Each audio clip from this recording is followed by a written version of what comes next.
Good evening, everybody. What a crowd. Welcome to this event, which is called Empowering Marginalized Voices in Birmingham. This event has resulted from a organization, or you should say a movement that started in October within the Universalist Unity. I know. I know. I'm butchering too. The Universalist Church, that's what I call it. In October, called Refugee Support Group. And from that has evolved, it's become bigger than that. And from there has evolved to get people of diverse group together in order to, one, give strength to people who think in the post-election era we don't have other people to support us. That's number one. Number two, to make our voices heard. And the Women's March, the demonstration, protests at the airport were a great example of Birmingham coming together in order to combat, in order to get together to fight bigotry, hate, and fear-mongering people. So thank you for coming. I would like to thank our sponsors. Everybody has a program. Everybody has a program. Please go through. Of course, we'll follow the program as best as we can. We already have a little dish room that we had for the overflow on the third floor is not open, so we're trying to get it open. The event is being live streamed throughout the world. Throughout the world. So all the panelists, if your relatives are somewhere else, send them the YouTube link and they'll be able to see you. So if you have the program, and then another thing that I would like you to have, this form, I hope everybody has it, please fill it out, return back so that you can qualify for a door prize. Okay, if you don't return back, you do not qualify for the door prize. Do I sound like a salesman? Yes. Okay. So I'd like to thank all our sponsors. They're all listed on this program. Please go through them. Know how diverse this group is. But there are many other people who are marginalized we've not included because of the capacity of what we can do. Let this event and all the events we are going to have and have had become the white voices. They disappear. Let this become an action that we are going to follow. And at the end, Angie is going to lead a discussion in which we are going to plan as to how to take this energy and put that into action, and it does not die off as some of the previous events have in the past. So please stay for that, give your input, and there are great information on how you can stay connected in terms of digital, in this digital world. So besides the sponsor, I would like to thank Muslim Student Association of University of Alabama. Great job. Thank you for getting us the room. Thank you. Of course, Institute of Human Rights at UAB. The interns have done a great job. The film that you're going to see that I'm looking forward to see, I think Tina told me it's a tearjerker. Yes, it is. So the people who have made those interns have gotten this documentary done. And the Students for Human Rights at UAB. Who else? I think these are the, and of course there are sponsors and all the volunteers, and above all you guys who have taken time out to attend this event. We are going to have, did Linda talk about the Spanish? We don't have anybody to do the Spanish. I don't think so, no. Yeah, okay. Very soon, from the standing room only, we are going to trying to find, to open the room downstairs, and there will be live streaming over there so that you can sit and enjoy the program. Thank you for coming. Appreciate that. I hand over to Tina for the next side of the program.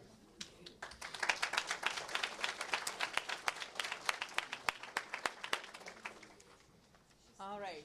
Well, welcome everyone to UAB.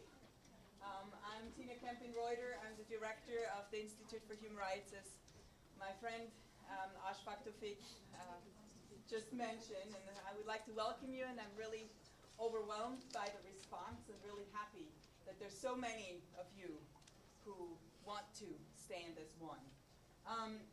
This event came together, as Ashfaq said, by a great collaboration, and really I think this is the way forward. This is how we will hopefully have future events, by working together, by standing as one, and by engaging with each other. To learn a little bit more about the participating organizations or about our upcoming programs, I encourage you to stop by at the information table in the lobby. You might have seen it as you came up. If you haven't, please do so after the program is over. And as Ashfaq said, leave your contact information, because I think this is just the first of many. In addition to what Ashfaq mentioned, the people to thank, I really want to thank Kenzie Greer. She's an undergraduate student here. She is the one who made the film that we're about to watch. She worked through the night, I was told, and I was really kind of shocked by that, because I couldn't do it. And she's here, and so I want to thank her for her hard work. She's she's an intern in film studies and digital media fellow here at UAB, and she has created this project as part of an internship with the Institute for Human Rights. And I understand that this might not be the final version, but I think it will be a great starting point for our discussion. So let's watch the film, and then afterwards I will introduce our panelists.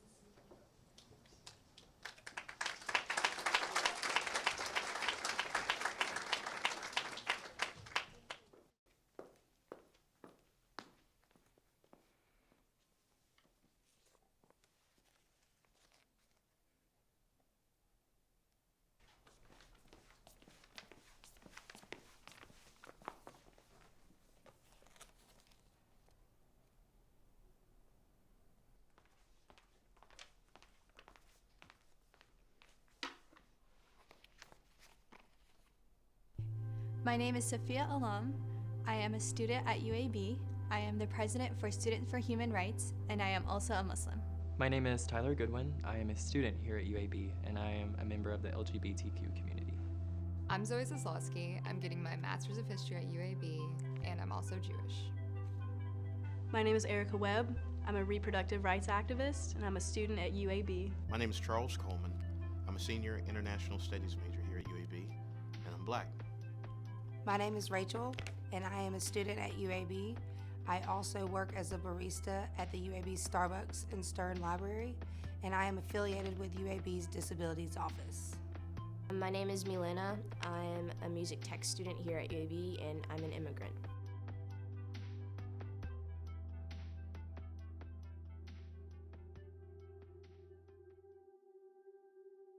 Start when I'm ready.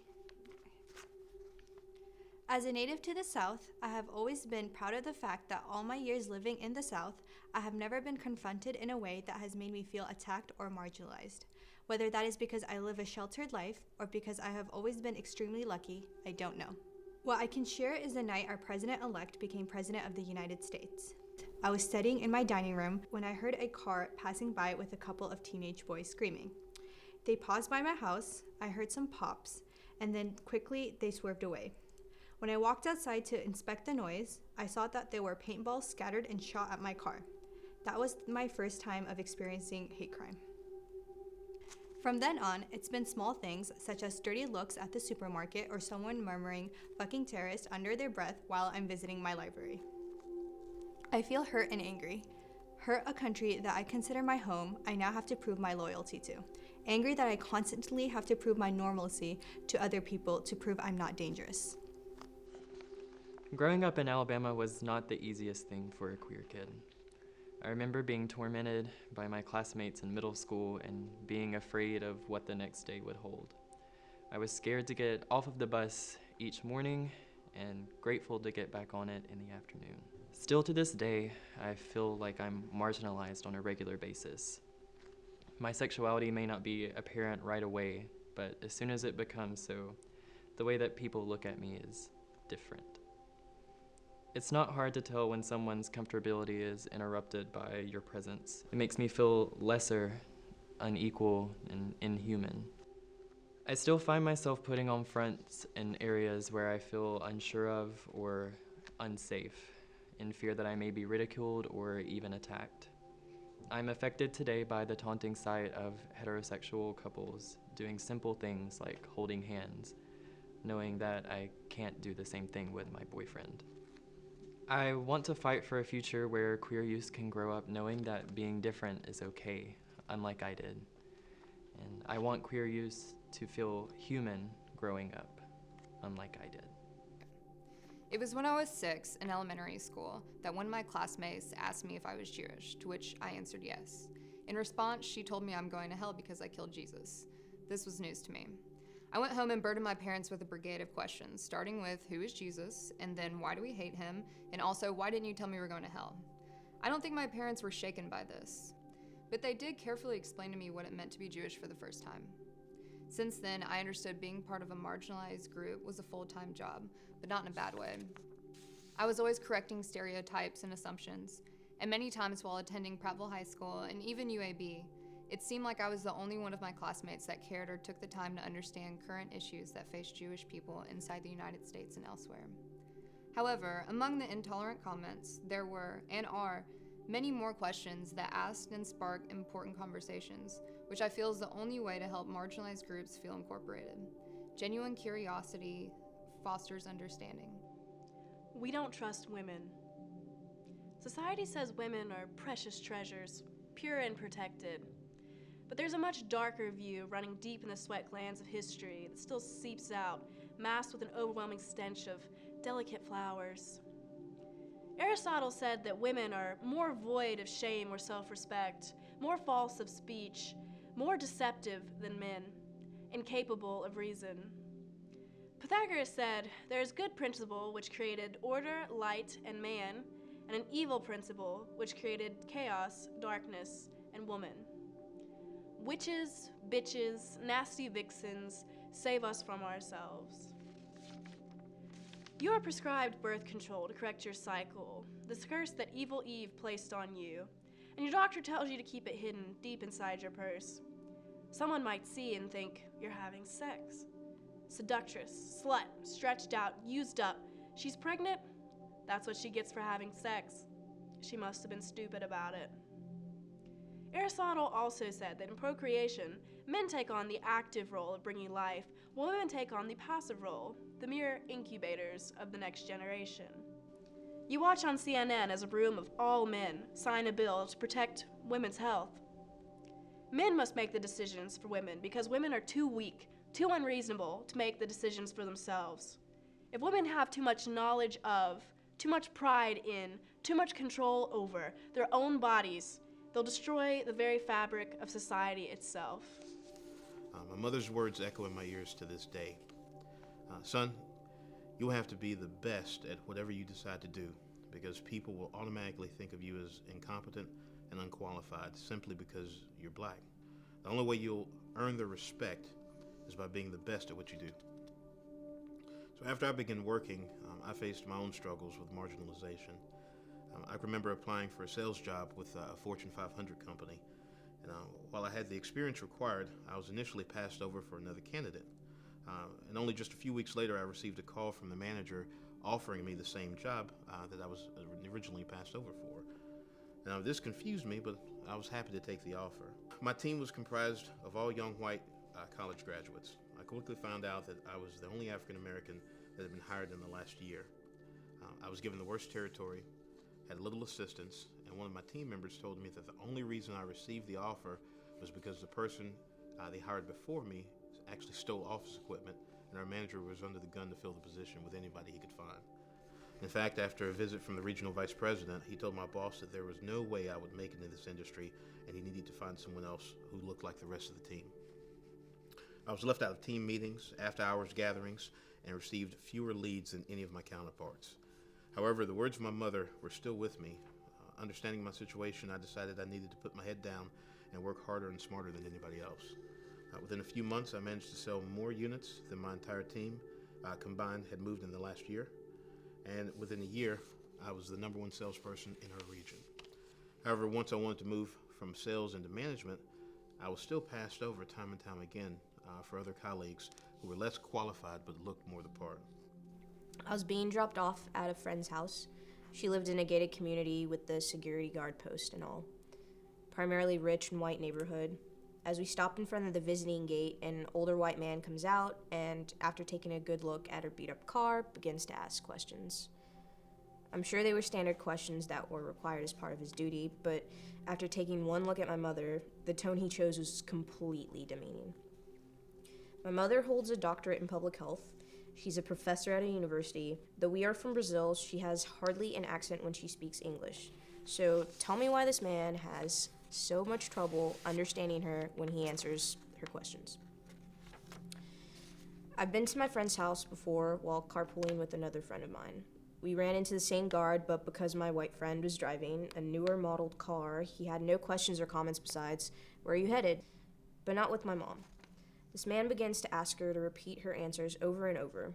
A stop that's supposed to take less than a minute ends up taking around 10.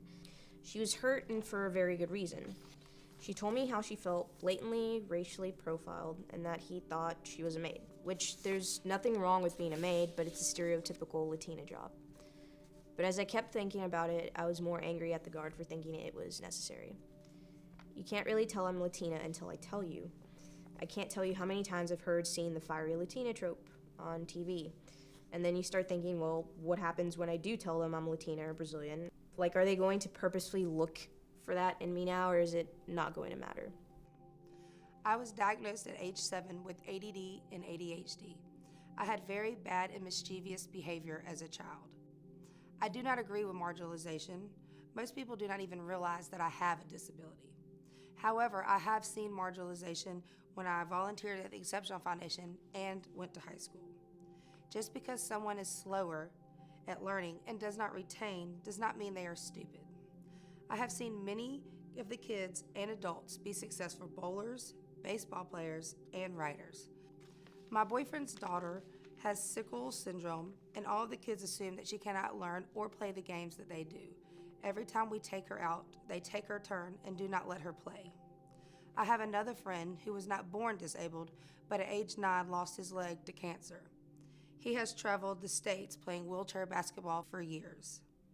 Everyone is destined for great things, and nobody should be left out or left behind because they are not society's normal. I'm a firm believer that education and exposure eradicate fear. Read, listen, interact with others as much as you can, and hopefully we can all come to an understanding. I'm not the only Jew at UAB, but for years it has felt that way.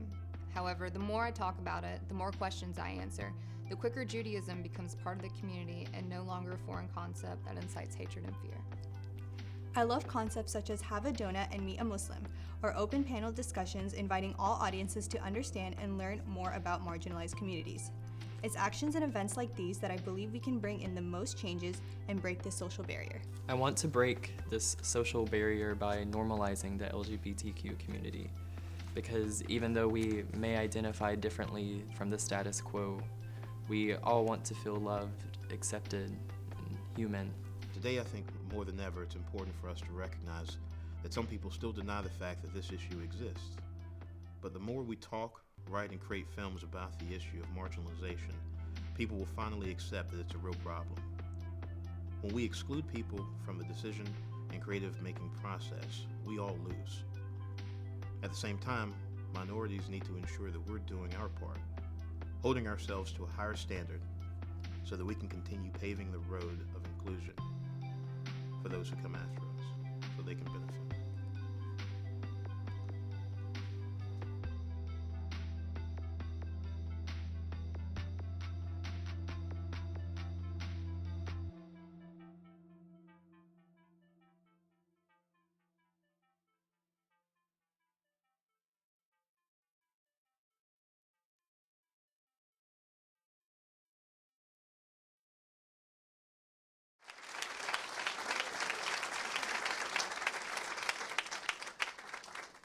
All right. Kenzie, where are you? Can you stand up?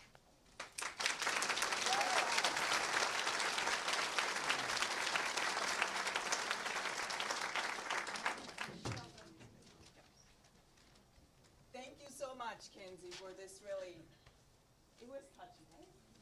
Okay. Thank you for this tribute, and I know you worked really hard. This is an excellent introduction for what we're trying to achieve. Kenzie said she would continue working on this so we can integrate this in our future discussion. So thank you again, Kenzie, for this film. Before I introduce the panelists, let me just say a couple of words about the discussion. Please use the index cards, like the empty ones, provided for questions and comments. We decided to go this route for 3 reasons.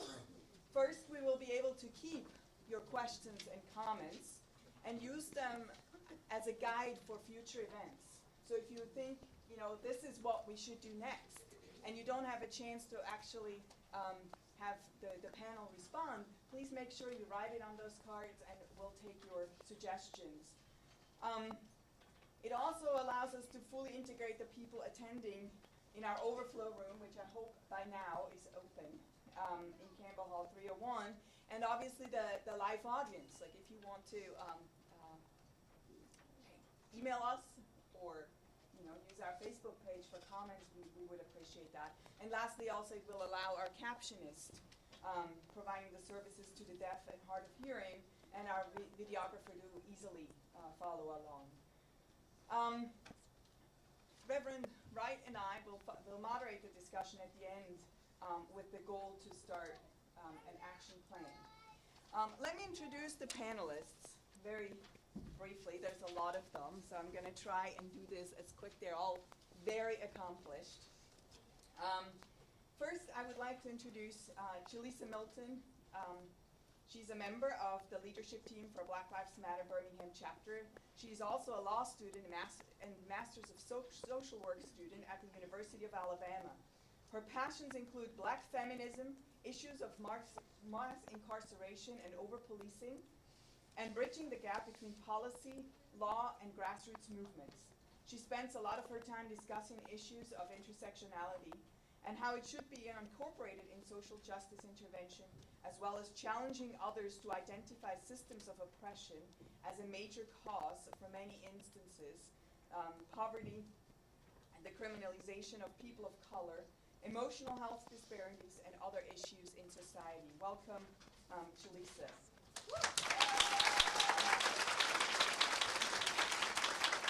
Next to her is Angel Aldana. He's an immigrant and volunteer at the Alabama Coalition for Immigrant Justice. He has lived in the city of Birmingham and has worked as a construction worker for 15 years.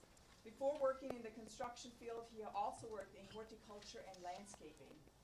He has witnessed how Latinos are part of the development of Birmingham, and because of this, he is working with the Alabama Coalition for Immigrant Justice to defend the rights of immigrants. Welcome.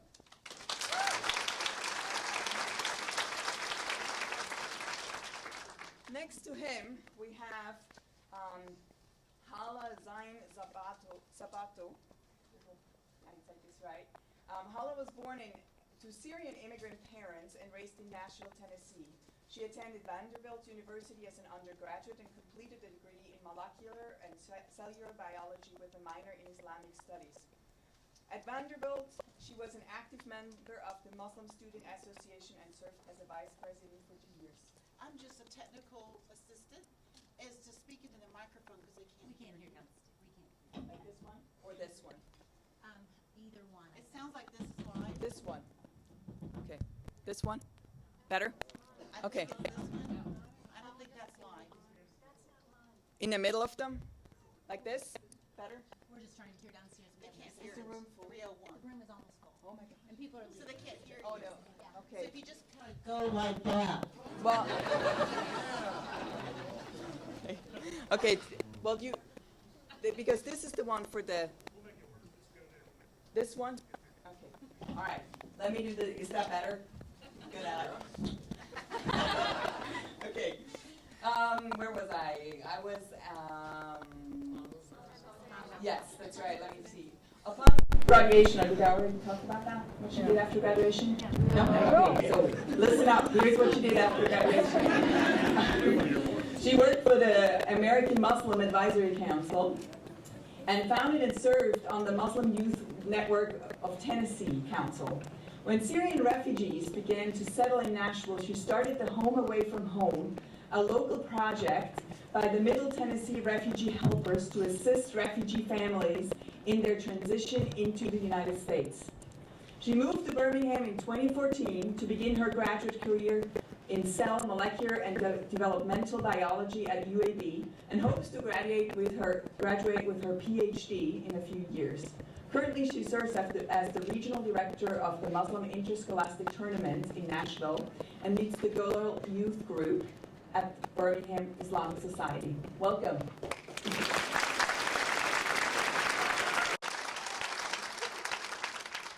Next to Hala, we have Dan Kessler of Disability Rights and Resources. He's the executive director of Disability Rights and Resources, a nonprofit agency serving people with disabilities in Jefferson, Shelby, Blount, St. Clair, and Walker County.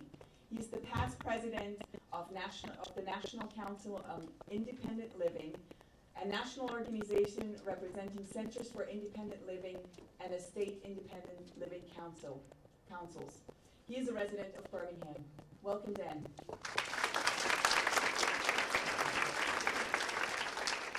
To his right, we have Isabel Rubio, who has served as the executive director of the Hispanic Interest Coalition of Alabama, HICA, since 2001. HICA is a nonprofit organization that integrates, educates, and connects Alabama's Hispanic individuals and families through its educational, leadership, community development, and advocacy work. The organization was the lead plaintiff in the civil rights lawsuit stemming from Alabama's passage of HB 56, the harshest immigration law in the nation. HICA has engaged thousands of Hispanics across Alabama to increase opportunities, and as the only Latino serving organization in Alabama, is a bridge builder with many local, regional, and national organizations. Welcome, Isabel.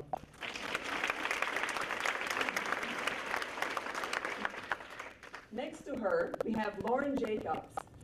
Lauren Jacobs is a Birmingham native whose self-advocacy around lesbian, gay, bisexual, transgender, and queer issues began as a student in high school at the Altamont School. She became more heavily involved in organizing at the University of Alabama, where she worked with a network of college student groups around the Southeast building workshops and building workshops and events around gender, sexuality, and reproductive justice. In her role as a youth outreach coordinator at Magic City Acceptance Center, she's proud to be part of a small team which provides supportive services including safer sex education, HIV/STD testing, and community building social events for LGBTQ identified youth ages 13 to 24. The Magic City Acceptance Center opened as a project of Birmingham AIDS Outreach in 2014 and is the first direct service provider for the LGBTQ youth in Birmingham. Welcome, Lauren.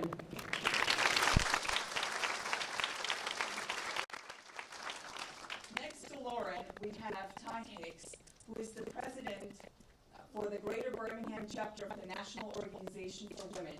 She's been involved with the national organization since 1998 and has worked with the Greater Birmingham chapter since its reformation in 2014. She's committed to carrying out the mission of Greater Birmingham now, which is to promote human rights in Alabama through intersectional feminism, education, outreach, and policy change. Previous to her time with Greater Birmingham Now, Ms. Hicks taught Introduction to Women's Studies and Social Inequality courses at the University of Alabama. Welcome, Ty.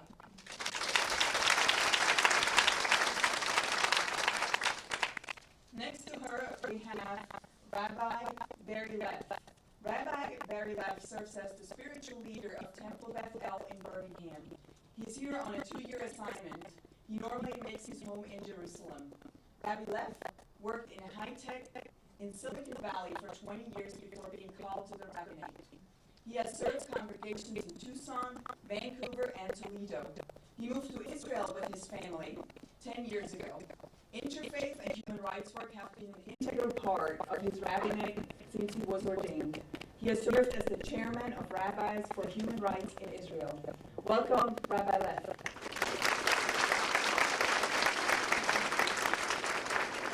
And Then last but not least, we have Reverend Angie Wright. Reverend Angie Wright is the Associate Director for Greater Birmingham Ministries. She served as the founding pastor of the Love Community United Church of Christ in the inner city of Birmingham from 2000 to 2016. She's the former chair and current treasurer of the Alabama Coalition for Immigrant Justice. For over 30 years, Reverend Wright has been a leader in community and faith-based organizing for racial and economic justice. She serves as the Associate Director of the Birmingham Center for Affordable Housing from 2000 to 2011, and as the Executive Director for Leading Edge Institute, preparing collegiate women to be leaders in social change from 2007 to 2009. She was the co-founder of Alabama Arise, a statewide coalition of organizations which lobbies on poverty issues. Welcome, Reverend Wright.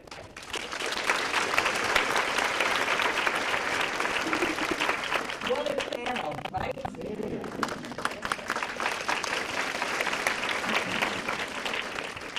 Considering how short our time is, each person will have 4 minutes, and we have Linda Wilson. Okay, right there. Okay, look over there. She is the timekeeper. I've been told. I would like to ask each panelist to come to the podium to talk, so we can make sure that the overflow room, that they actually can hear us. Nobody has come back, so I hope they can now hear us. And to make sure that again, our sister audience in room 301 can see and hear you. The 3 questions we ask them to address is, number 1, what are the challenges that you and your organization face? Number 2, what have you done to address those challenges? And 3, how do you see the future, especially if we do stand as one? Thank you.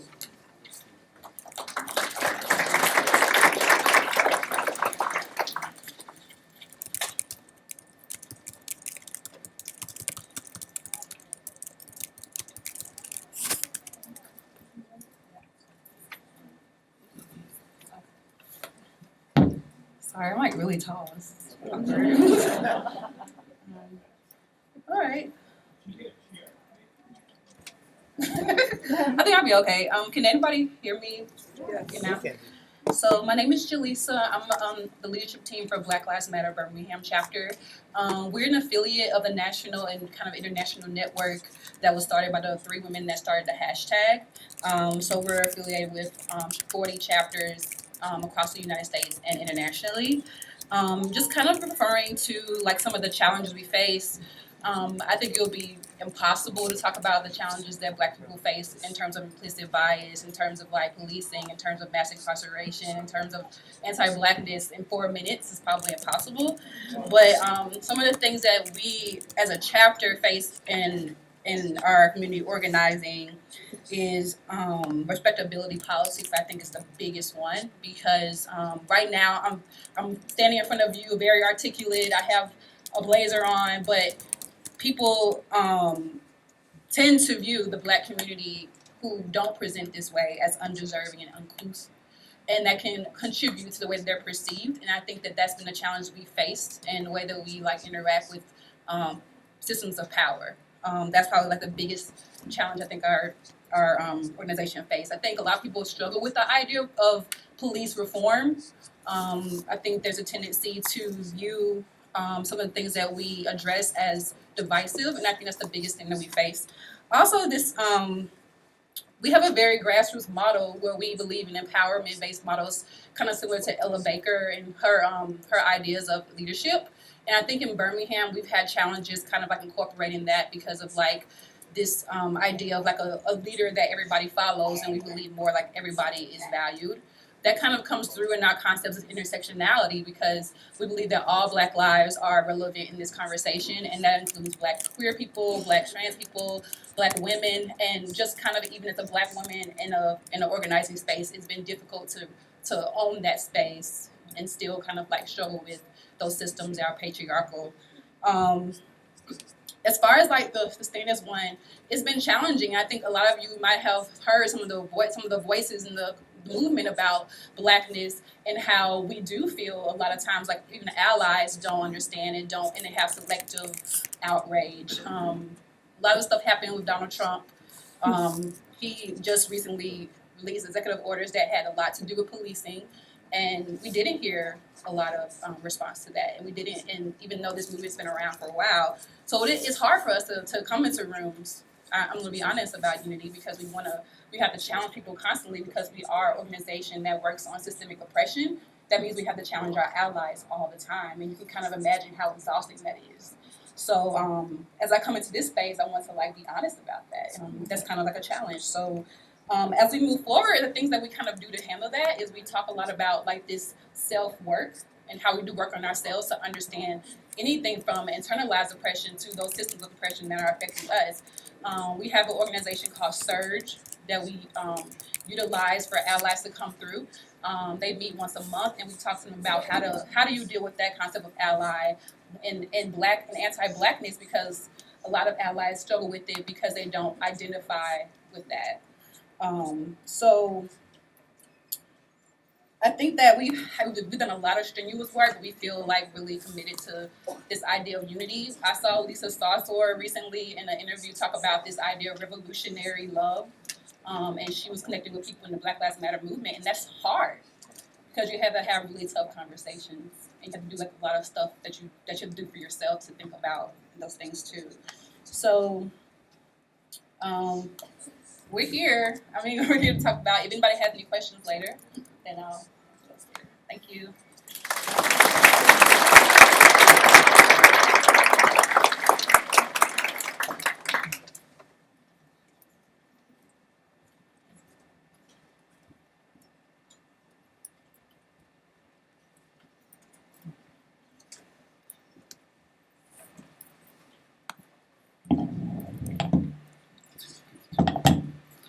Buenas tardes.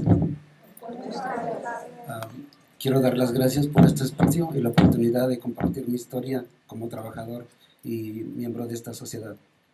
Good evening. I wanted to thank everyone for letting me participate in this space and to tell my story as a worker and as a member of this society. Cuando yo llegué aquí hace 15 años en esta ciudad, empecé a trabajar como un lavaplatos en un restaurante. Y después de eso me invitaron a una nursería de plantas. When I first got here 15 years ago, I first started working as a dishwasher, and then I was invited to work at a nursery.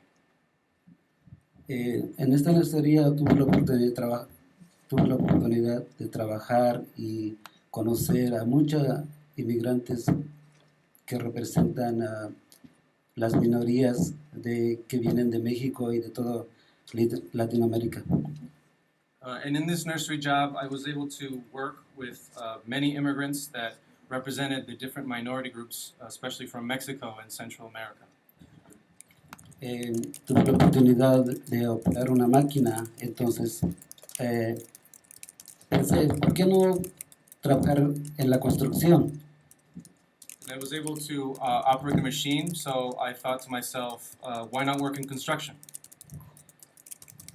Cuando entonces pude operar una máquina, estuve aplicando en una construcción en un proyecto del condado de Jefferson, que era el corredor X que va en la intersección 65-22 a Memphis, Tennessee. And working with this machine, I was able to work in construction for Jefferson County, helping build Corridor X that crosses I-65 that gives way all the way to Memphis. Durante este proyecto estuve como 2 años, se terminó este proyecto. Jefferson County empezó otro proyecto que se llama 2059, que es en el centro de aquí de Birmingham. And I worked in this project for over 2 years, and then after I was able to participate with Jefferson County in the other 2059 project. Con esto quiero compartir que así como yo, son muchos, cientos, miles de migrantes que trabajan para el apoyo y el desarrollo de la economía de aquí de Birmingham.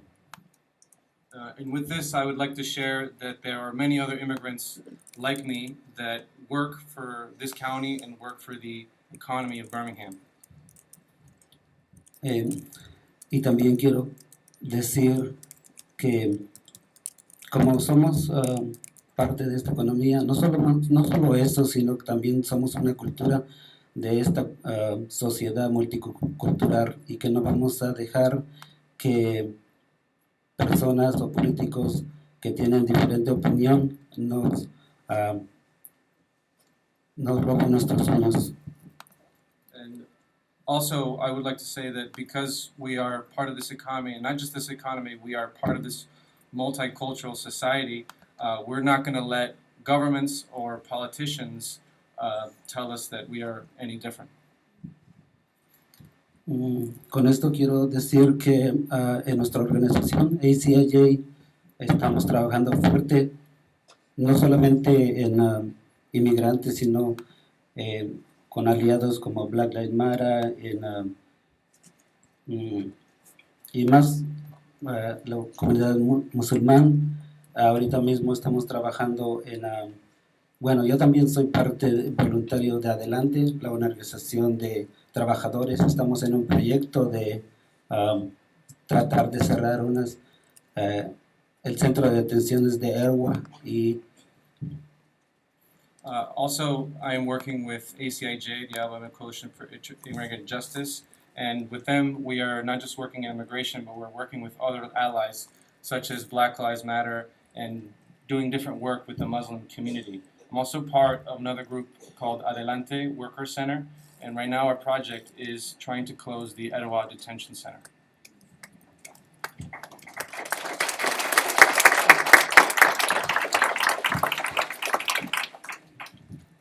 En ACIJ tenemos varios proyectos. Ojalá y un día que queremos los aliados, andamos buscando aliados. Ojalá y un día tratamos de trabajar en una identificación, porque como migrantes no tenemos ni una identificación. El Estado no nos permite tener una identificación o licencias de trabajar, o licencias de conducir, perdón. So with ACIJ and with these projects, we would like to work with our allies because we are looking to get an ID or some kind of license, because we have no way of identifying ourselves in the work that we're doing, or something like a license.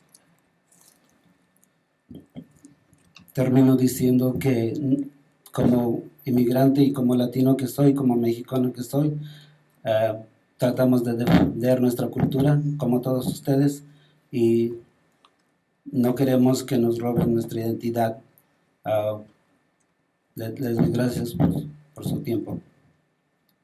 And I want to finish by saying that as an immigrant and as a Mexican, we want to protect and defend our identity just like you do.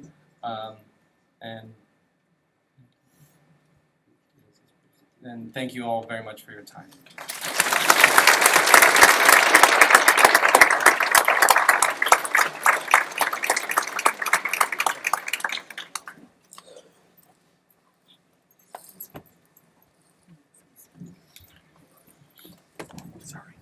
Good evening, everyone. I think I got this. I'm going to jump right in because I have only 4 minutes. So the marginalization that we face as American Muslims, it comes actually from systematic hate. I don't know if any of you guys know this, but Islamophobia is actually a multi-million-dollar industry. So there are people who are actually manufacturing information, and this information is disseminating through, the common person's source of knowledge, which is usually the TV, television media, or social media. And so that narrative comes out as like the West versus Muslims, Muslim women are oppressed, the Muslims are terrorists, they're here in the United States trying to impose Sharia law, and when they're over there, overseas, they're a threat worldwide and they're backwards. And when the public and all of us do this, if we hear something over and over and over again, enough times we will start to believe it. And so, and these are such negative concepts that when you do end up believing it, some people, they start feeling this little hate in them, because it's ugly concepts. They're very terrible concepts, and to an extent, in some people, this builds up the hate in their hearts, and this hate then drives them to take action. And so we hear of stories, complete strangers who walk up and will yank a Muslim woman's scarf off in public. Or you'll hear a family who's had to go through somebody who decided to call them out and curse them and name call them in front of their kids. Or you hear of incidents of road rage. Some people's hate takes them so far that they will commit even murder. Actually, just last weekend marked 2 years since we've lost 3 amazing American Muslim souls known as our 3 winners. I really encourage you guys all to look them up because I don't have time to explain them, but they are the inspiration. They are the definition of what an American Muslim is. And then a few weeks ago as well, we lost about 6 worshippers at a mosque in Montreal from the actions of an extreme right-wing terrorist. And it's not just these lone wolves that are acting, it's sometimes also our elected officials, whether it's local or federal. They seem to like to go into this, too loud? Slow down. Slow down, sorry, my bad guys, it's 4 minutes. Thank you for that. So, where was I?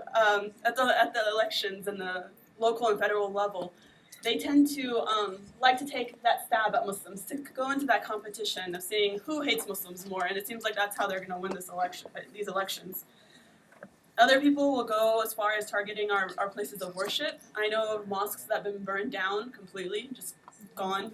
And I know also of a lawsuit back, I believe in 2009 or so, that was raised against the building of a mosque because the argument was that Islam is not a religion, so it's not protected by the First Amendment. So as American Muslims, we do recognize that we do need to reclaim our narrative. And we're usually put on the spot at a very early age, and it's kind of hard to be the spokesperson of 1.6 billion people worldwide. And it is difficult, but we're not always the loud ones. Sometimes we just don't want to be too loud. You'll find us with our headscarves and our beards in your schools, in your grocery stores, as your neighbors, as your doctors, as your teachers, as your students. And even if we don't open our mouths, and even if we're not trying to give you guys some political statement, I do hope that when we cross paths, you guys do see that we're just like you guys. At an organizational level, we have youth groups that are dedicated to instilling in our youth that you can be a proud American and a practicing Muslim. Our mosques host a number of open houses and informational sessions that are open for everybody, so I do encourage you guys all to come out to those. We work with law enforcement, local government, and the school system to help them out where we can, because any problem of theirs is a problem of ours as well.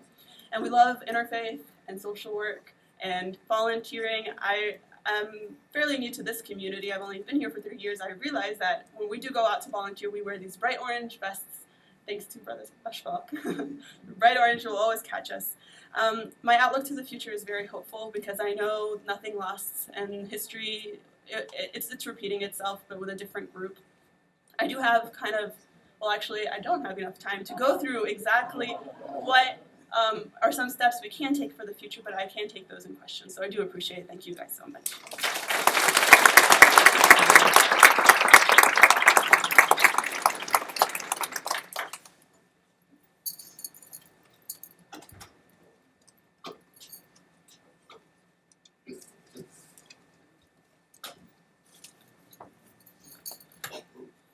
Good evening, everybody.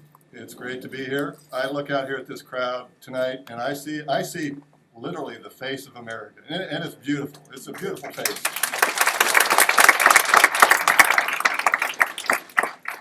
So I've been asked to, as a representative of Disability Rights and Resources, to talk about some of the challenges faced by people with disabilities these days. And if we look back over the past, I guess, several hundred years, what we've seen is a history of oppression and segregation of people with disabilities.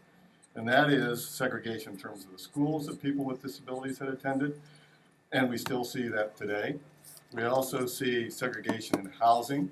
We see segregation in employment. For example, just now, the federal government says it's no longer fund sheltered workshops where people work for way under the minimum wage.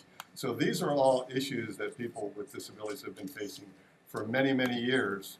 Now, we have seen, though, many changes over the past 27 years since the ADA passed. But we still see and hear words in terms of our public attitudes language such as crippled, right? Anybody heard the term special, right? Special. Who wants to be special? Wheelchair bound. Do we have any wheelchair bound people here tonight? I don't think we do. Handicapped. That's a very common word that we still hear. Words like, well, and I'm not going to use the R word. I think we all know what that word is, and I'm not going to repeat that.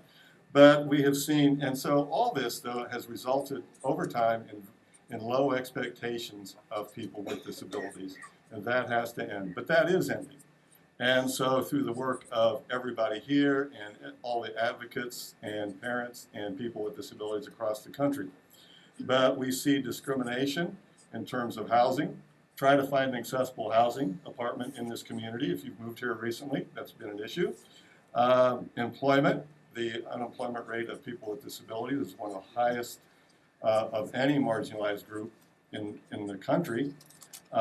Education, many people, we're seeing attacks on education right now. In fact, there's we left some information out there for you. There's some legislation that's being introduced that would really limit some of the protections that we have right now in terms of education. There's also transportation. Anybody here use Uber? Anybody have the Uber app on your phone? Okay, we got a number of people, just for those who don't see. Maybe 15 or 20 people have the Uber app. Try using Uber, okay, if you're a power chair user, try to get a ride on Uber. See what happens. And you'll find yourself stuck at the curb most of the time. Voting issues, access to voting is a big issue. I know we probably have friends and colleagues tonight who've had difficulty getting into the polling sites. That's still a problem. Although we do. That's something that many of us have been working on. Public accommodations. And I think one of the most difficult things for us to overcome since the passage of the ADA is the institutional bias in our long-term care system. And that is, if you need long-term care services and you qualify and you're a Medicaid recipient and you qualify, you can get services in an institution. You have the right to that. You don't have that same right to live in your own home in the community. So I have 30 seconds left.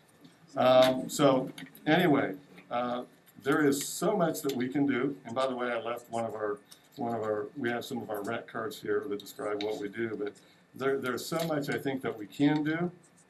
And but I do want to say, though, in terms of issues, is the Affordable Care Act. The Affordable Care Act, people with disabilities are going to be hit the hardest with the repeal of the Affordable Care Act unless we act. And so if we do, and so for example, in terms of the Medicaid program, if that's block granted, people with disabilities are going to be the very first ones that are going to be affected and lose health care. People with disabilities with pre-existing conditions are going to suffer. Many of us in this room have pre-existing conditions. We're all going to suffer. So those are issues that we are facing. And these are very real issues.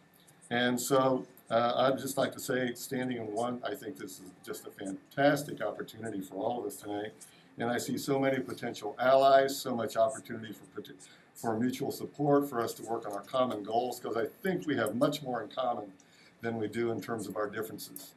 And so it's, I think, an opportunity for us to share ideas, resources, strategies, and to expand I think for us, it's an opportunity for us to expand our base of supporters and allies and advocates, people who are willing to stand up for what you believe in. And I think that is such a gift that you've given us tonight with this event. And so, I think it's an opportunity for all of us, everybody in here tonight, to be more inclusive and more effective in the work that we do. Thank you.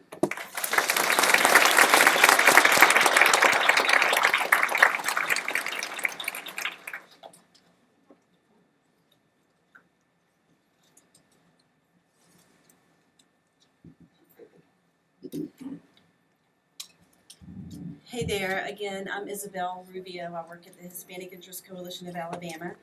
And I want to make a quick clarification that we are not the only organization. We work with Adelante Workers Center and the Alabama Coalition for Immigrant Justice, but we are really the only one that provides culturally specific services. The other guys don't really do service work.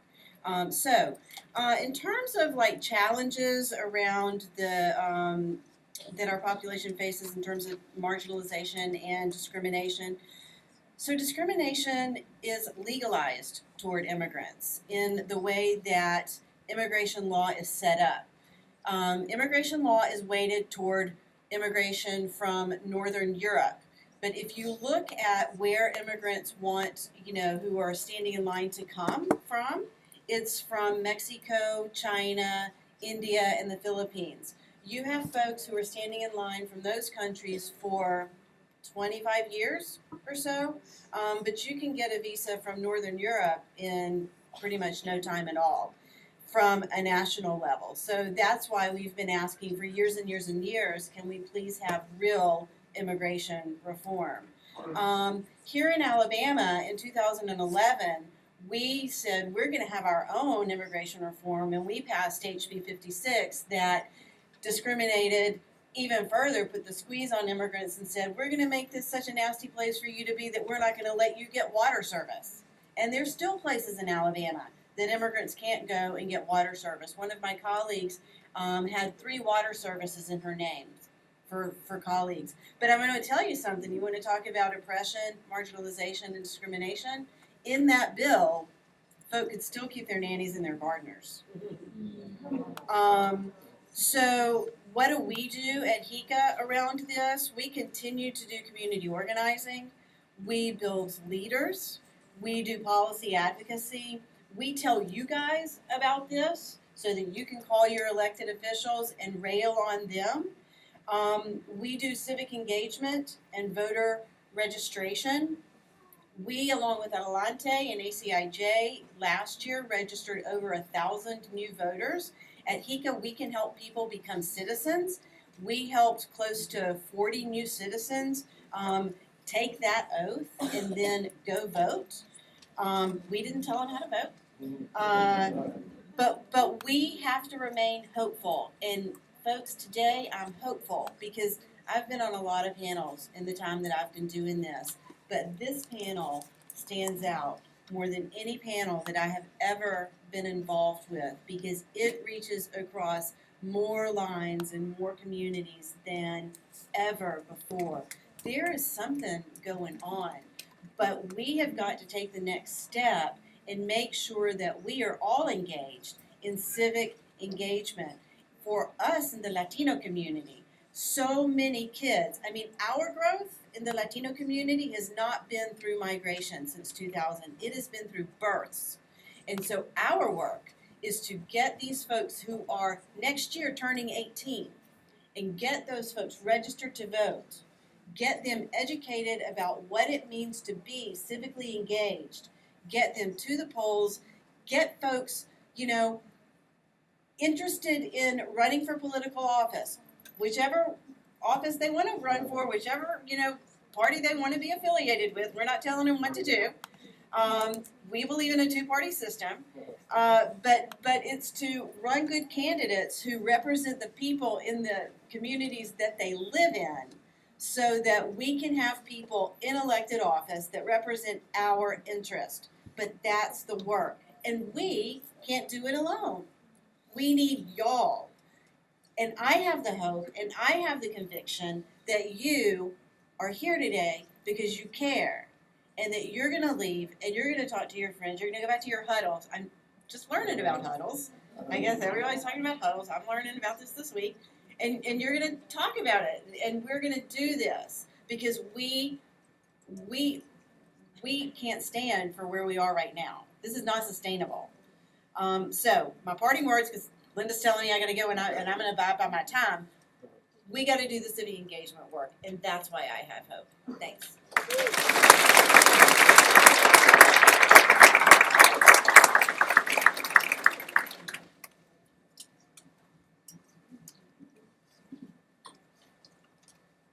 Good evening, everyone. It's 4 minutes to save the world, literally. So I'm going to try to speak slowly. So I'm Lauren. I work for Magic City Acceptance Center. We opened in 2014 as a project of Birmingham AIDS Outreach.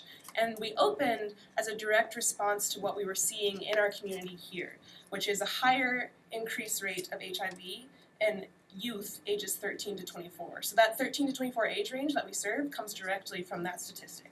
We also know that our LGBTQ identified youth they face a general lack of resources in everything across what's going on at home, what's going on at school, what's going on at work. And they have less access than LGBTQ adults do to certain things. And so we know that that lack of access to resources results directly in negative outcomes for them. So general challenges that LGBTQ youth face, lack of access to friendly and competent educators, counselors, health providers.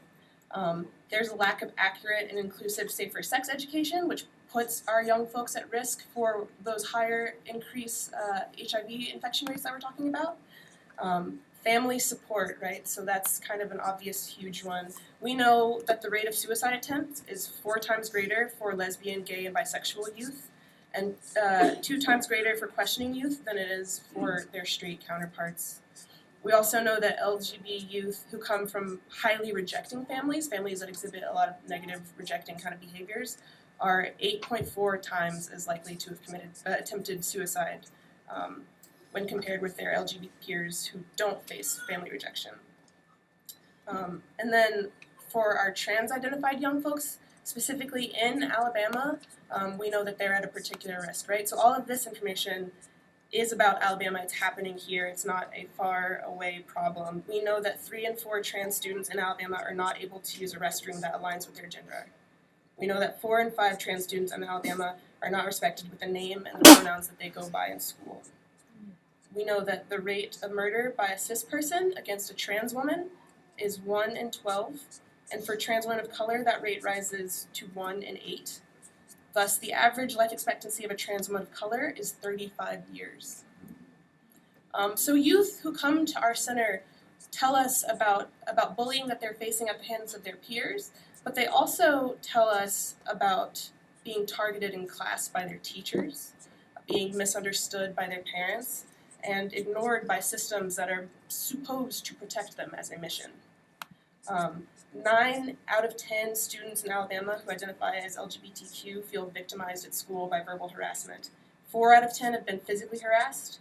And Alabama also has a disproportionately high call volume to the Trevor Project, which is a national suicide prevention hotline for LGBTQ youth. They're based in New York. All of their calls are coming from the South. Not all, but yeah. So at our center, we see queer and trans youth come in and literally just take naps. Because if you can imagine that if you're in a home environment that's hostile and unwelcoming, you go to a school environment that may be hostile, on a day-to-day basis, you may wake up in that space and travel to that space, whether it's openly hostile or just quietly lacking in inclusive policy, where adults may be silent when they see someone targeting you, where an adult may be the person who is targeting you. They come to our space and may take a nap because it's the first time they felt safe all day. So it's scary for us to know that most all of our youth have stories that involve rejection or people who are seeking to shame or silence them. It's terrifying. It's a terrifying reality to face the fact that many of them may have attempted suicide or have lost friends to suicide. We know that queer youth can be extremely resilient. I just hate the reasons that we know it. So we think it's important to elevate their voices and acknowledge what they as a community are doing to support one another. For that reason, one of our main objectives is to support them in their own youth-led discussions and actions and meet them where they are. Every program that we do exists because one or more of them have asked for it or have needed it. We provide programs in our space for them to build a community of peers and access resources that we know they have a hard time finding. So we provide free and confidential HIV STD testing with no stigmatization, safer sex education workshops that are inclusive. We have a queer prom and a queer homecoming so that they can come to dances and bring the person that they want, dance with them, wear what they want to wear. And we work consistently to simply provide space for them to hang out, relax, be in a space where they know off the bat they're affirmed and supported. And in the 2 years since we've opened, we've actually added programs for LGBTQ adults as well, because we know that LGBTQ adults in Birmingham are also underserved. So we're collaborative on projects with different high schools, universities, and coalitions of folks like these to take a broad approach towards letting our youth know what resources are available to them and to have those institutions hear their voices. And that's an area where we know we can do more. It's important for us to be able to connect them to their history because Birmingham does have a history of LGBTQ folks standing up, fighting, and being proud. The University of Alabama has had an LGBTQ group for 30 years. I know Spectrum at Auburn has been around for 30 years. I wish I knew how long UAB's had a group. 25 years, thanks Liam. So the connection to that history is huge, and so standing as one to us would mean a commitment to stay in struggle with one another. It would mean elevating youth voices in their experiences. Empowerment for them, for us, oftentimes just means getting out of their way. So creating spaces for people to come together with commitment to making our spaces as accessible as they can be to all, to folks living with disabilities, struggling with mental health. We have to be inclusive of different languages, different gender identities, to younger folks, to older folks. We have to be considerate of needs regarding transportation, finances, access to safe space. Standing as one would mean bringing all of those issues along every time we meet and work together. Elevating and not speaking over people who have certain experiences, elevating the works and words of people who live under that particular injustice. I'm gonna stop talking and we'll talk about it more.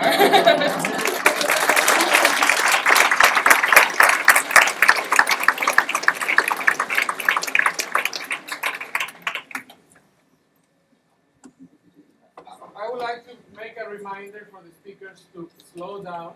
Because the faster you go, the harder it is for the interpreter and the harder it is for Amken to understand. So just slow down. Hi, can you hear me? Hi, just as a reminder, my name is Pi Hicks, and I'm the president of the Greater Birmingham chapter of the National Organization for Women. The National Organization for Women is the grassroots arm of the women's movement. We've been around for over 50 years. And so one of the challenges that we have, for some reason, whenever people hear the words feminism or women's rights, they think about man-hating women who are going out and trying to snatch your babies out of your body. I promise you, that's not what we do. Or they suddenly become scholars on international women's rights and how women in the United States have it good and should just shut up and not complain about anything. We obviously have no problems. They don't realize that whenever you leave your home to work and you get paid less based on your gender and your race, whenever you open a bank account and you can open it in your name and not under your husband's name or your father's name, whenever you just do anything in life, your gender is affected by that. And the things that you may take for granted came from women 50, hundreds of years before that ever happened, fighting for you.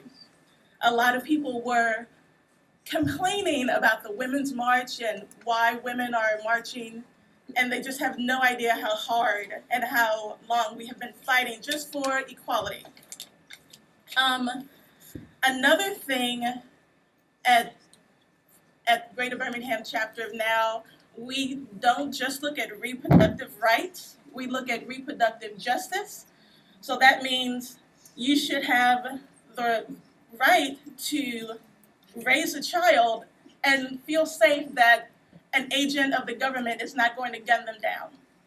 You should feel safe that your children can go to safe schools and not have to worry about dirty water or lead paint or anything else that may harm their growth and their learning.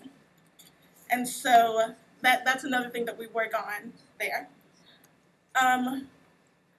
So some of the things that we've done to address these, we're an intersectional feminist group, which means we deal with race, class, ethnicity, disabled issues, religion, just so many different things. And one of the things we did recently, if you remember 2 years ago when same-sex marriage became legal in the state of Alabama, and there were people getting married for free in Lynn Park, that was because of us. We were out there giving free weddings for anyone that wanted to get married in Lynn Park.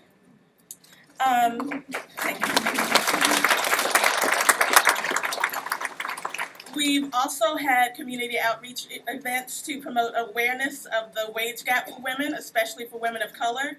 Right now, we're working on getting more women involved in community activism and elected to public office.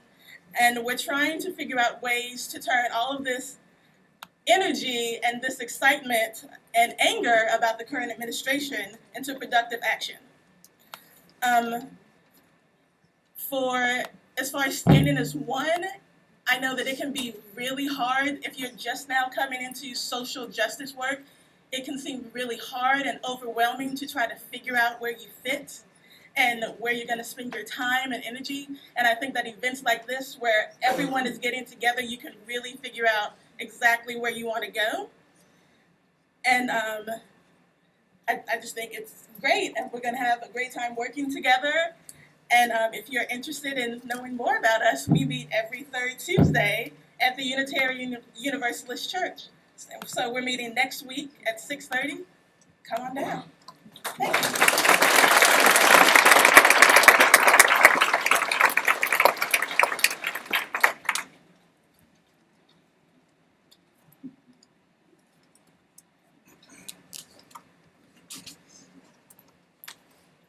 I'm Rabbi Barry Leff from Temple Bethel, and I'll speak a little slower, but if Linda gives me 30 seconds more.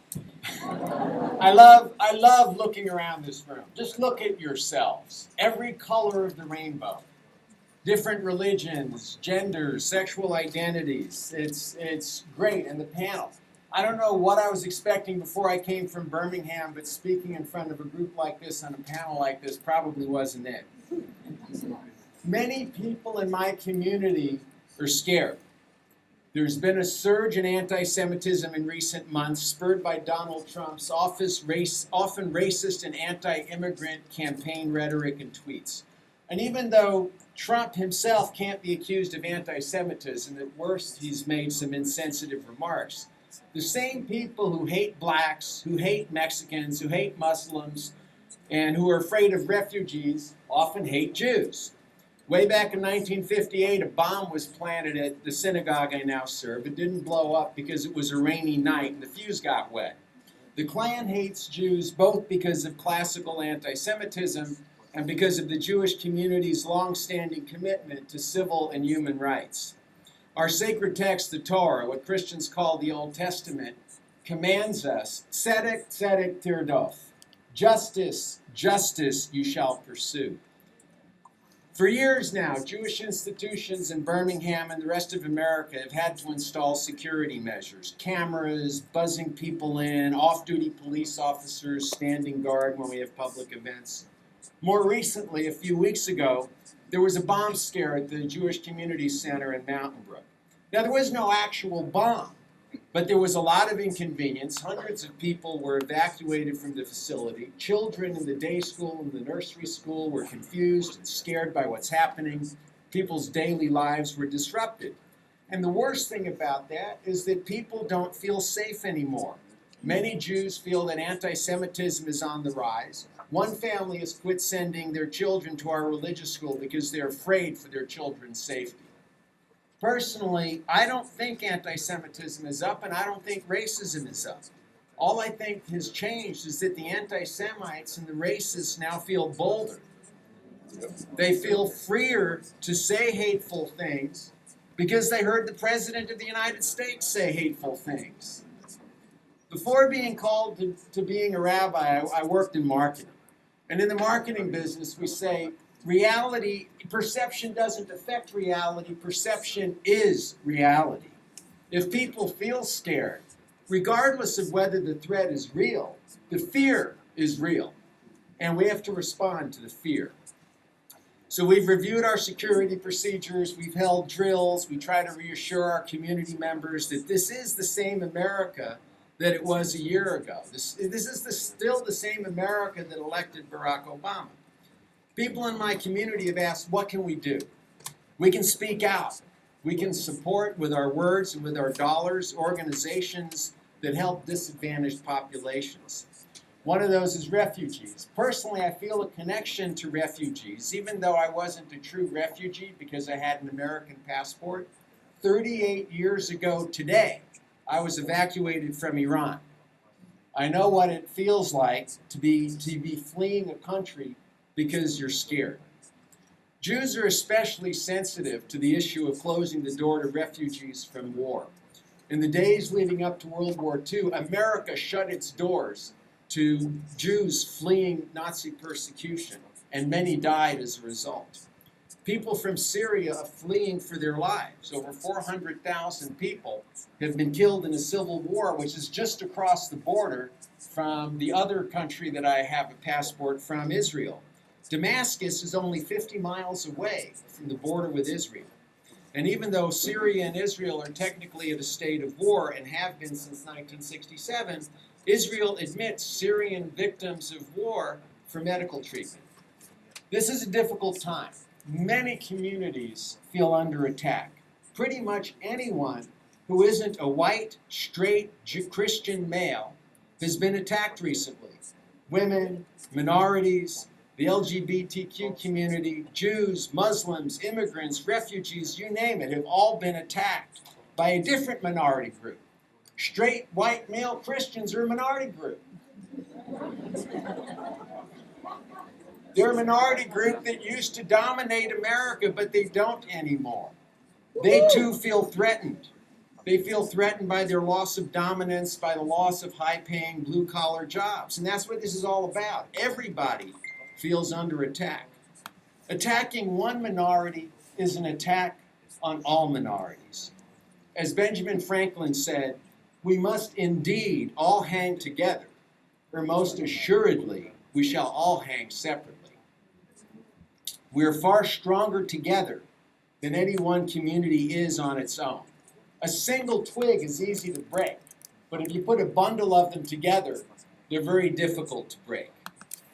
I hope that you'll indulge me as a rabbi. I'd like to close with a prayer. Harachaman, compassionate one, give us the strength to counter the darkness of hate with the light of your love. Help us to find a way to reach the hearts of those who would hate, to turn them toward tolerance, acceptance, and compassion. Amen.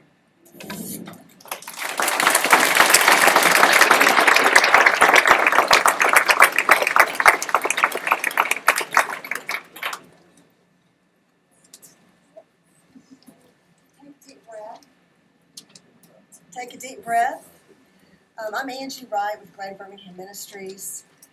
GBM, we're an organization that for 47 years has been fighting for racial and social and economic justice and helping people with immediate needs like food and clothing and utilities. We're going to take this time. We've got about 30 minutes left for comments and questions. So you have cards. Just pass them toward the center. Oh, okay, toward either end. So the cards are for questions and comments. And as we're collecting the cards, I have a few things just to wrap up from our panel. And the first one is just to recognize that the groups that are represented here have long dealt with fear and oppression and have long honorable histories of resistance. And so it didn't start November 9th. It's been going on for a long, long time, both the repression and the resistance. And so we want to honor that. Most social change movements that are successful come from the bottom up. And another way of saying that is that the people who are closest to the problem are closest to the solution. So for those of us who might consider ourselves allies, it's not an easy lesson to learn, but it's a really important one, which is to learn to listen, to follow, to trust that the groups who are affected by what's happening should lead. How many people are new to any kind of social justice work or organizing. So quite a few. How many have been doing this kind of work for over 30 years? Woo-hoo! Almost as many.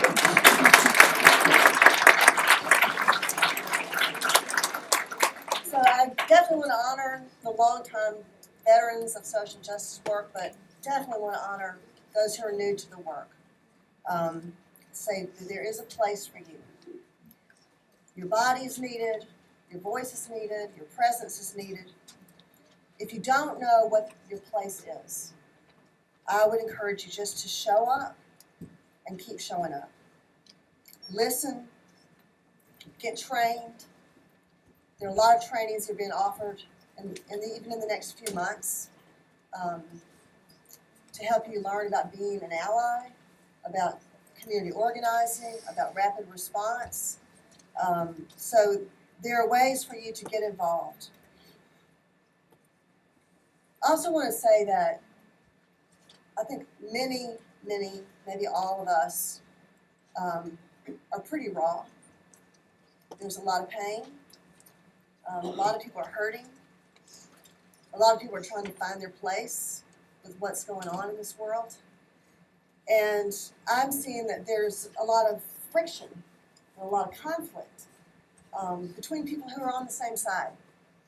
And so I just want to urge all of us to be patient with ourselves and patient with one another as we move forward in this work. So let's look at some of your questions and comments. Okay. So the first question, which probably is a question many people have, how can I help? What are the next steps for someone who wants to stand with you? So I'm just going to invite members of the panel, anyone who'd like to stand and speak.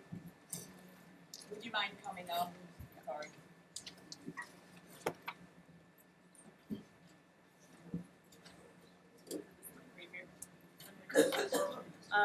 So I think this is the part that I didn't get to, because we after the Muslim ban and all these legislations and the election, myself and my youth group gets a lot of questions that like, how can we help? What do we do?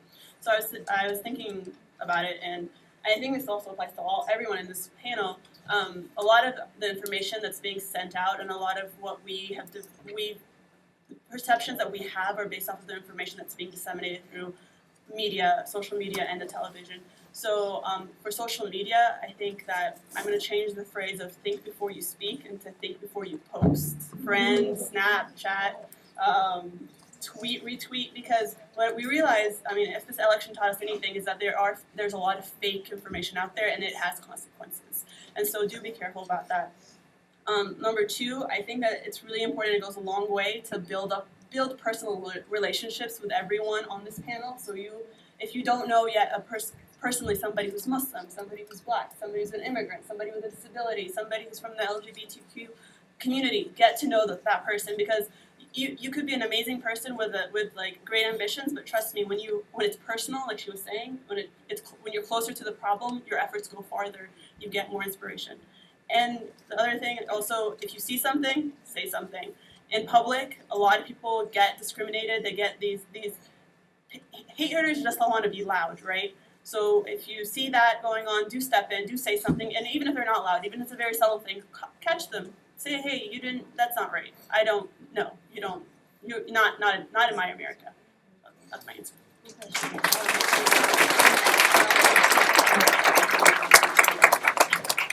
community. Oh, so yeah, if you want to connect with the Muslim community, our organization is called Birmingham Islamic Society, BIS. You can Google us. You can email us. I'm sure there's like a contact form on there. We have a great office manager that takes care of those. If you have like a religious question, we can also forward those to the imam. We're everywhere, so you can come afterwards and let us know. We actually have an open house on February 26th, I believe, 2 to 5. It's open to everybody. Everybody's welcome to come. That would be a great place to start, I think. Yeah, we have 2 centers. It's the Hoover one. I'm sorry. Yeah, it's at Hoover, the Hoover branch of the Birmingham Islamic Society. Anyone else want to speak to how we can help? That's the main reason we're here, right? So if we don't get to any other questions, I think that's the main question of the root of all this. Hi, I'm Jaleesa from Black Lives Matter.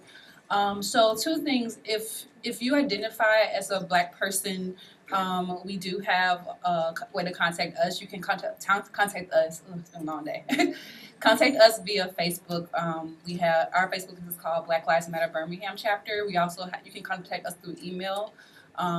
It's birminghamblm@gmail.com. Or you can contact us through our, which is kind of like a harder way, through the National Network's website. And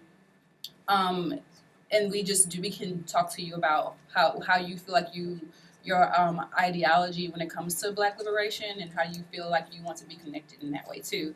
For people who don't identify with being Black, we have an organization that we've tried to help start called SURGE, Showing Up for Racial Justice.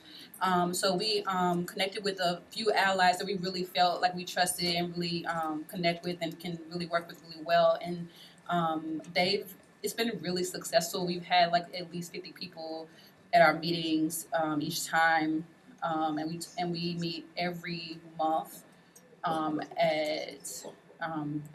We've been meeting at Bloody Community Church. That might kind of vary a little bit in the future to kind of like change energies, but that's been a really consistent welcoming space for us.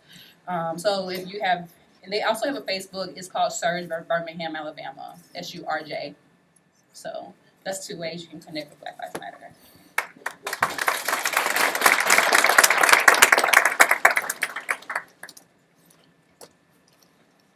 I would urge all of you to reach out to your elected officials and let them hear from you.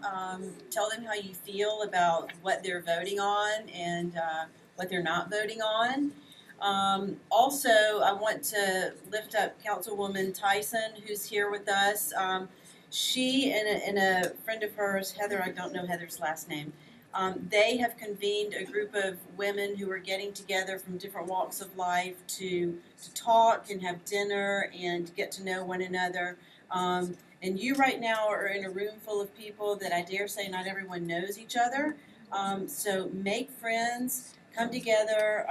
You can form those groups too, where you break bread and get to know people who are different from you, because that's where we begin to change things, when we get to know people who are different from ourselves.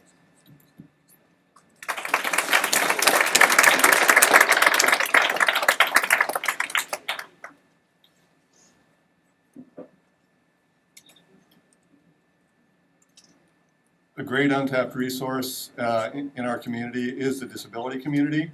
So whatever activities or marches, rallies, demonstrations, educational activities, whatever you're going to be doing, plan for accessibility at the very beginning. And so if you have any questions about how you can do that, give us a call at Disability Rights and Resources and we'll walk you through that process.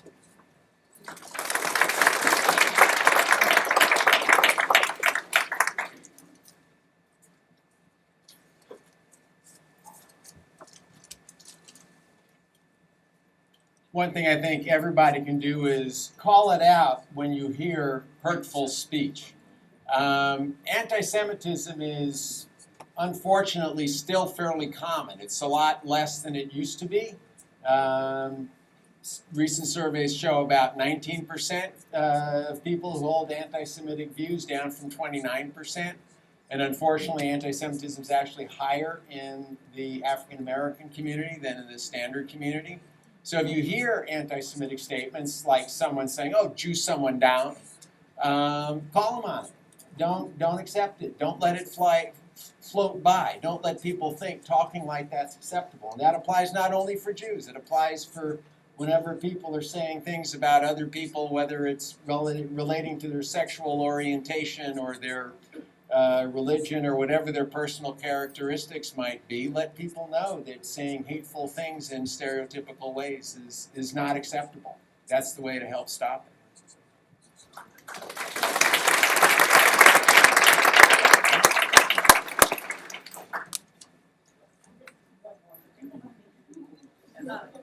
Just really quickly, support immigrant businesses or locally owned businesses.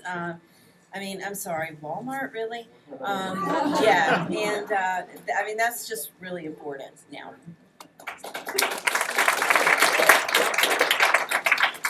That's kind of totally what I was going to say too. The really uncomfortable one that nobody really likes talking about, but you have to fund the resistance. You have to feed the resistance, especially for those organizations who have traditionally received government grants and are now kind of wondering what will happen under the new administration. That is vitally important, uncomfortable to talk about, but a fact of doing a lot of this work. So that's a huge part.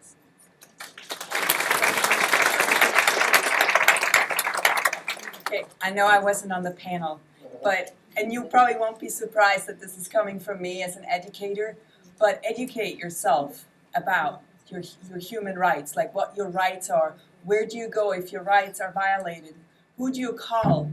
And how can you claim your rights? How can you organize in your own community and advocate for your human rights? I'm happy to help and maybe, teach you if that's something you would like to do.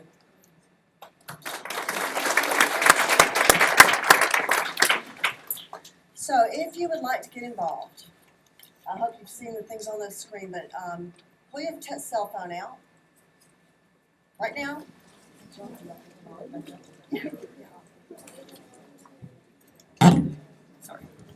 So these groups and other groups are coming together to create basically an ability to have a rapid response when there's an emergency, when there's a call to action, if there's a hate crime, if there's a need to surround the mosque with folks to support and protect them. If there's a detention, someone in the immigrant community that's detained, and also if there's a big march coming up and things like this. So we've created this umbrella we're calling Stand as One. It's not an organization. It's just sort of a way to describe what we're trying to do. It's a movement. Excuse me? It's a movement. It's movement. So anyway, with you. Yes, and actually it's rotating. But if you have your cell phones out, you want to send a text to 313131. That's where you have the phone number, 313131. And in the body of the text, you write "Stand as one word. Doesn't matter if it's caps or not, but it does have to be one word. Stand as one. Hit send. And then when there are big things happen in the community, we'll send something to you. If you know of something that's big or urgent, you can contact me, or you can send a text to that number and let us know. We'll help get the word out. Now, things that aren't emergencies but are important, trainings that are coming up, meetings that are coming up, gatherings of different sorts. We're trying to collect into one calendar. It's a Stand as One Alabama calendar. Trying to just gather information from all progressive groups and people that are really standing up for human rights. So that information is standas1al@gmail.com. And there's also a Stand as One Alabama Facebook page. So these are ways to connect. And of course, this is just a networking thing, right? So it's a way to help put you in touch with all these other things that are going on. All these organizations' names are listed on the program, so you can Google them to find them and talk with them more deeply and get involved. Sorry, I'm just trying to. So in that vein, one event that we do want to announce is that Representative Gary Palmer is having a town hall meeting. Saturday, the 25th, 9 a.m. at the Hoover City Hall. I thought it was Oh, it got changed. Hoover City Hall. Okay, so Gary Palmer, Saturday the 25th, 9 a.m. at Hoover City Hall. Show up, especially if you're in his district. Show up and speak out, okay? Okay. Someone asked our panelists if somebody on the panel could speak to. Yes. Sorry. Sorry. If you have those cards, would you please hand them towards the middle? We'll collect them. And we're going to start drawing the door prizes. People in 301, I hope you hear me. And then we'll do the drawing. You can do the same, and we'll make sure that you're getting collected as well. Thank you. Okay, so we've got time for a couple more questions. One of the questions was to help the audience understand what intersectionality means and what it's all about. Who would like to take that? What is intersectionality? It's something we all need to be aware of. Hi. So, as people, we all have different identities. I'm a black woman. So I sit at the intersection of race and gender in that way. So a lot of times people think, well, if you're privileged in one way, then you can't be oppressed in another way. I, for instance, am a heterosexual woman, so I have sexuality privilege, but I still have issues with being black. I get oppressed that way, and I have issues with being a woman. I get oppressed that way. So that's just, intersectionality is just sitting at those intersections of your identity, be it race, gender, sexuality, class, education, physical ability. And so that's just a better way, instead of looking at identity as a ladder where you just go up and down, it's really about making those connections where we all kind of sit in different spots. Does that help? Make sense?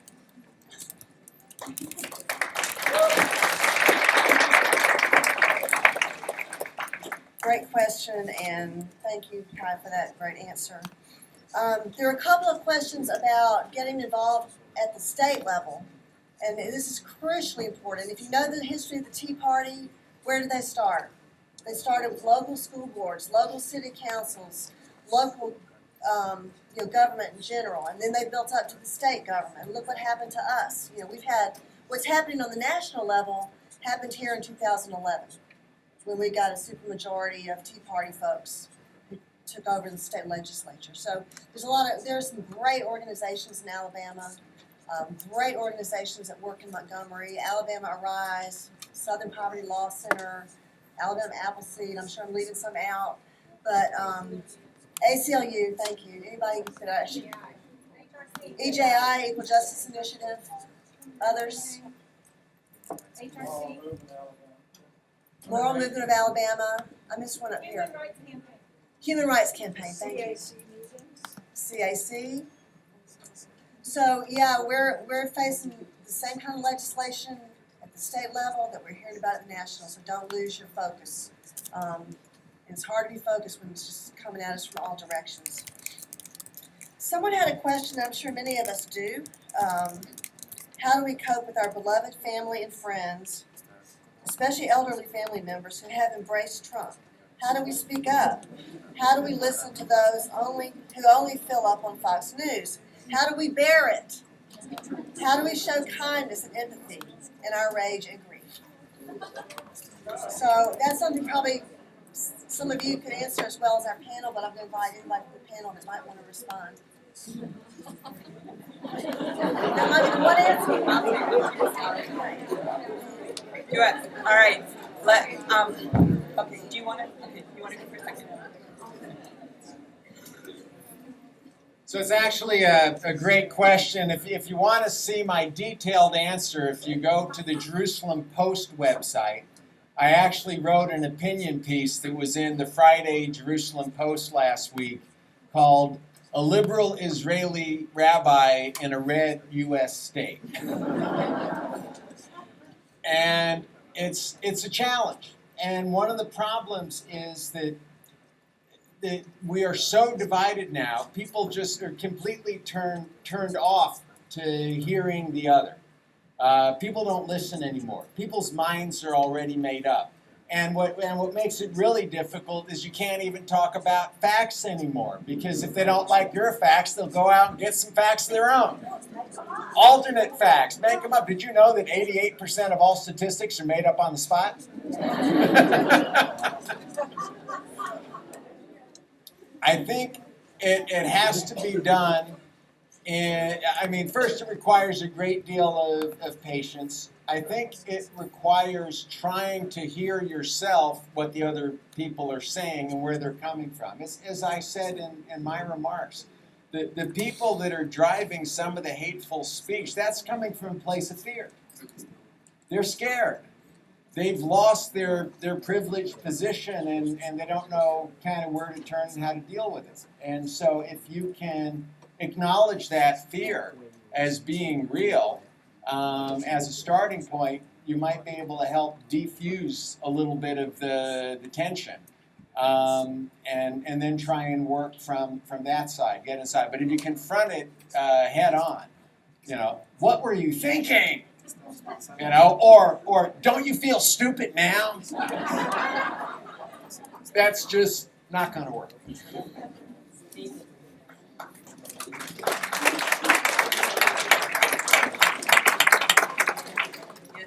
I just want to reiterate, I think it's really important that we listen. Like, we don't like to do that. That we often are very quick in saying, but, or I think, and this is a long process. It's a process that's difficult, and that you have to be patient, that you might have to restart the conversation many, many, many times. And that's not an easy thing to do. You might have to realize that what we're talking about is emotions, and you cannot negotiate emotion. And that's a really hard thing to accept, because we sometimes live in almost alternate realities where the same fact is interpreted so differently that it's really hard to start from a conversation on a rational level. But once we get to the emotional level, it's even more difficult to have this conversation. So I would encourage those of you who have family members that you might have difficulties to talk to because of the elections, because you disagree on the political issues, not to give up, but to try and be patient. Maybe there will be a time when things are a little bit calmer, where emotions are a little bit less high. Think about things where you have common ground, because these are good places to start these types of conversations.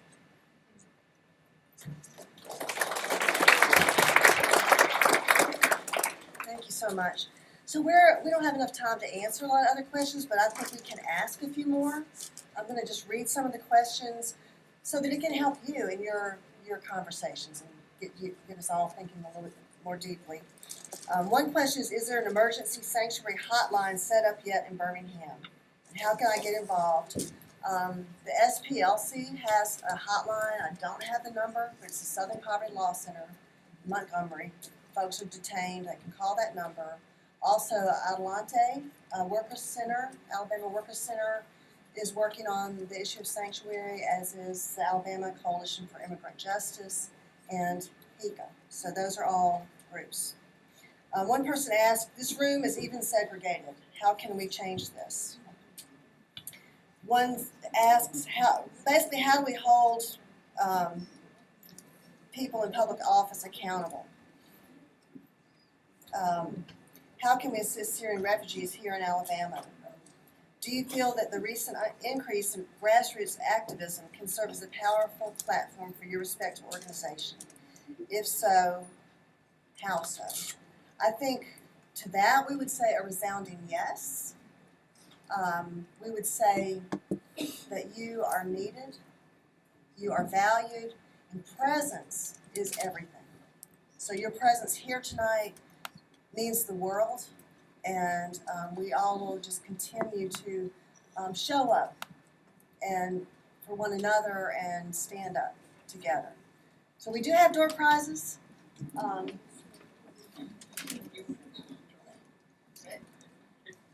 So we want to thank the law firm of John Charles Bell. Jan Bell, John's wife, has been instrumental part of the planning group for this program. And John has facilitated support for our Spanish interpreters and also has provided some door prizes. So I'm going to hold all of these papers and let Tina draw 6 door prizes. And then ask at the end of this event, many of the sponsors have left information on the tables downstairs. So we ask you to stop and look at that information, and those 6 whose names are drawn, you can collect your cups down there. Okay, so.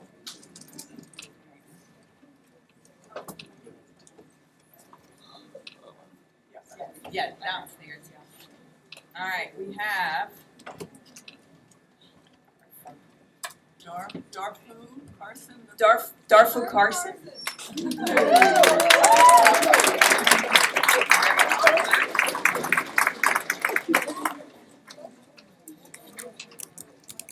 We have Clayton Cooper. Congratulations.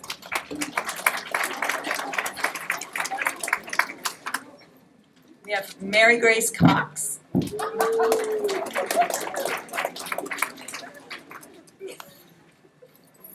We have Zena Trost. Oh no. So a lot of these people that Brooklyn Ballard.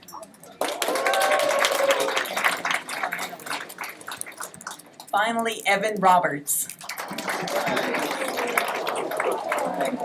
Thank you all again for coming tonight. Let's give our panelists another round of applause.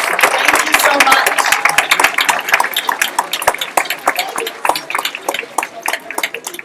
And we're looking forward to seeing you guys at our next event. Bye.